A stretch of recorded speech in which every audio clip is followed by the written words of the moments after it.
Bonjour à tous et bienvenue pour un épisode très court. Aujourd'hui, on va parler des dernières rumeurs à propos du Mavic Mini qui sort demain. Tout de suite, générique.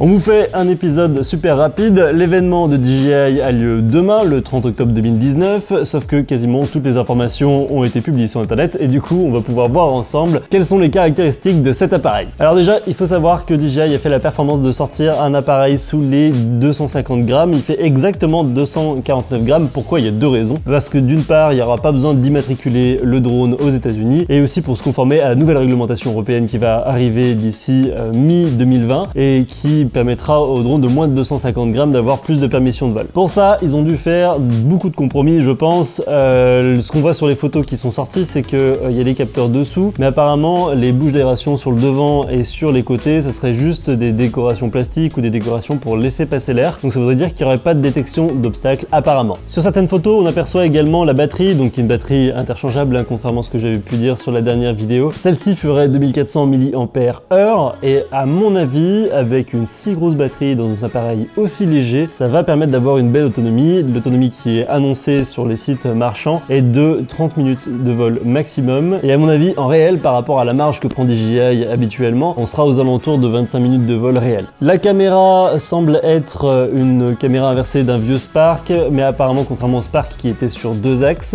là la caméra serait bien stabilisée sur 3 axes. Elle pourra monter jusqu'en 2,7K, donc pas de 4K, mais en même temps, est-ce que ça sert à grand chose sur un capteur aussi petit que ça? Je pose la question.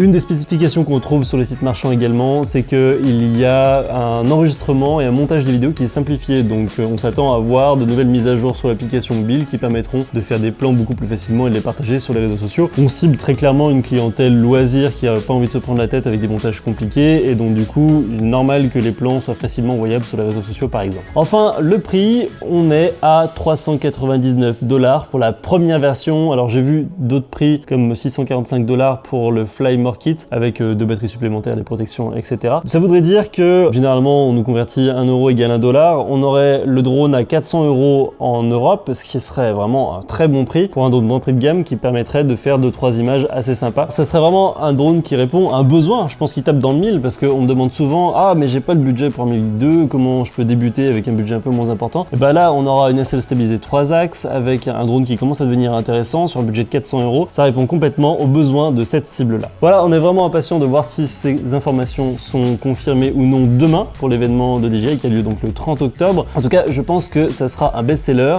et selon moi, ces infos sont fiables à peu près à 90% vu que DJI n'a jamais bien su retenir les secrets concernant ces nouveaux produits quelques semaines avant. J'espère que cet épisode express vous a plu et on se retrouve très bientôt pour un nouvel épisode de la Pause Tech. Salut!